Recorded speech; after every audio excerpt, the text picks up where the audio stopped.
Do'stlar, hozir biz Zikr 001 ga keldik. Rangini hozir ko'rsatamiz. Birinchi ichkarisini ko'rsatdik sizlarga. Обновленный versiyasi bu Zikrni. Ko'ryapsizlarmi? Ruli zo'r. Bu yerda mana nimalari bari. Hozir bu yerda masajli nimasini yoqib qo'yibdi. Bemalol masaj qilyapti.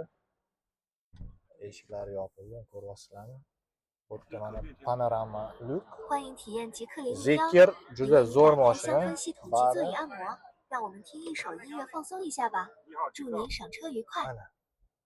Hozir bu yerda akalar голосовой nimani ishlatyapti. Zo'r ekan Zikr. Hozir sizlarga tashqarisidan ko'rsatamiz. Mana bu yerda ko'ryapsizlar, hamma mashina knopkada ishlaydi. Bemalol yopiladi. Ochsak ham mana ochilyapti. Nega oxirigacha ochilmadi? Avatarda oxirigacha ochilardi. Zikr 001. Bu yerda mana orqasini ko'rsanglar bo'ladi. Bemalol o'tirib ketsa bo'ladi. 5 kishi qiynaladi Zikrning orqasida. Bemalol o'tirib ketishga. Degan yopilishi zo'r. Zikr rangiga e'tibor beringlar. Bunaqa rangi hali yo'q edi Zikrda, yangi rangi. Bu orqa tomonidan. Oldidan ko'rsataylik. Zikr mana bu bemalol ko'rsanglar bo'ladi.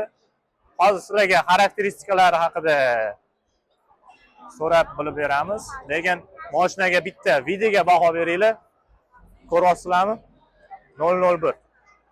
Bunaqa rang hali Xitoyda ham yo'q, Shanxayda ham ko'rmaganmiz biz. Rangi lekin juda zo'r ekan. Hozir narx-navosini bilib sizlarga aytib beramiz. Undan tashqari Zikrda mana bu yerda sport versiyasi turibdi. 001R degan 001R degan. Hozir bunga ham alohida o'tamiz. Mana narxini bilaylik.